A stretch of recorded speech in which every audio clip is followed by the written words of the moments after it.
श्री संत कान्होराज पाठक यांच्या राहत्या वाड्यात आलो आहोत. तिथं समाधी आहे आणि हा त्यांचा राहता वाडा आहे.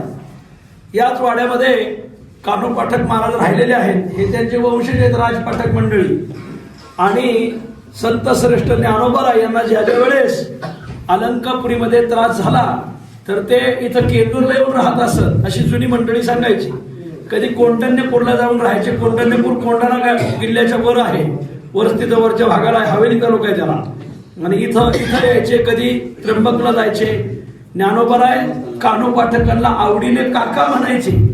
ज्ञानोबाराय समाधीला बसल्यावर नामदेव महाराजांना कीर्तन करता येत नसायचं, कारण नामा दीर्घ ध्वनी करीत असे. नामदेव महाराजांना ज्ञानोबारायचा शोक सहन होत नव्हता. आणि मग त्यावेळेस कोण कीर्तन करील तर संत कान्हो पाठकांनी कीर्तन केलं. आणि मग माऊलीची समाधी झाली. म्हणून आजही द्वादशीचं कीर्तन कान्हो पाठकांचं असतं, त्रयोदशीचं कीर्तन नामदास महाराजांचं असतं. असा इतिहास आजही आहे. आणि म्हणून आज श्री संत ज्ञानोबाराय आणि ही पंचक्रोशीचे सगळे वारकरी आज इथं येऊन इथं भेट देतात. आणि येथे एक अभंग घेऊन आरती घेऊन आपण जातो. इथं आतमध्ये आड आहे. आड हे जे मूर्ती आहे ना, इथं खाली आड आहे. आणि या आडातच कान्हो पाठकांनी आपली मुलं टाकली होती. एक कोणीतरी काशीहून एक व्यक्तिमत्व, त्यांची काय तपश्चर्या आहे, काय वैराग्य पाहण्यासाठी आले. तर कान्हो पाठक आपल्या मांडीवर मुलाला खेळवत होते. तानी कन्या होती एक कौतुके खेळवत तिचं लागे महिपती महाराज वर्णन करतात.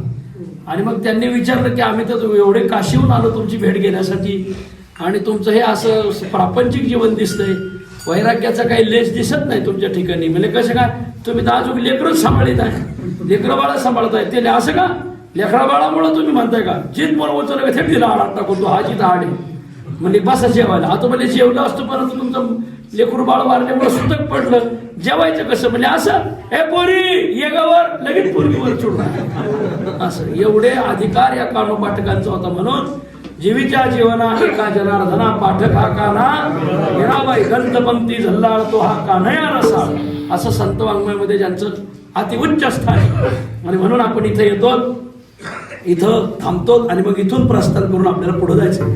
असं तिथं खाली आड आहे. मग आता तिथंच देवघर उभं गेलंय आणि त्याच आडाचं पाणी रोज काढून देवपूजा केली जाते. रामकृष्ण.